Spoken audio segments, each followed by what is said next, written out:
بچوں کو نظم کے عنوان تک لے جانے کے لیے اور ان کی کتابیں کھلوانے سے پہلے آپ ایک موزوں تمہید اٹھائیں گے، نظم کے عنوان کا اعلان کریں گے اور پھر کتابیں کھلوائیں گے۔ تمہید اٹھانے کے لیے درج ذیل نکات پیش ہیں، تاہم یہ حرف آخر نہیں ہیں۔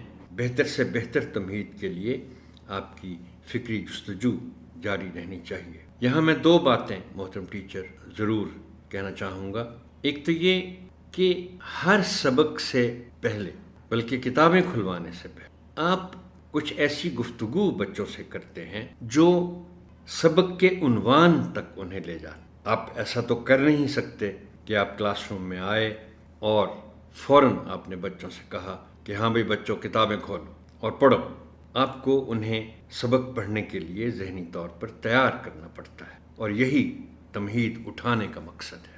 دوسرا یہ کہ میں ایک ہی دفعہ بار بار یہ ریپیٹ نہیں کروں گا، لیکن ایک دفعہ ضرور آپ سے یہ گزارش کر دوں کہ میں ہر باب کے کیو آر میں آپ کو تمہید اٹھانے کے لیے کچھ نکات ضرور تجویز کروں گا، لیکن جیسے میں نے آپ اسکرپٹ میں یا آپ کو نظر بھی آ رہا ہے کہ یہ حرف آخر نہیں ہے۔ آپ نے خود سوچنا نہیں چھوڑنا۔ یقیناً آپ شاید مجھ سے بھی بہتر نکات سوچ سکتے ہیں۔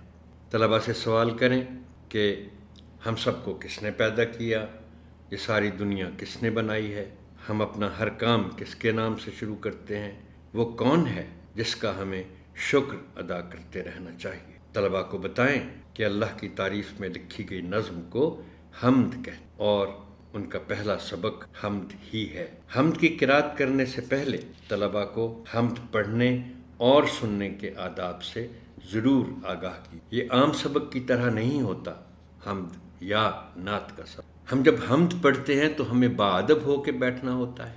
ہم حمد پڑھنے کے علاوہ کسی اور سرگرمی میں شریک نہیں ہو سکتے اور کوئی گفتگو نہیں کر سکتے، بلکہ بچوں کو آپ یہ بتائیے گا کہ حمد پڑھتے ہوئے ہمیں ذہنی طور پر یہ سوچنا ہے جیسے کہ ہم اللہ تعالیٰ سے باتیں کر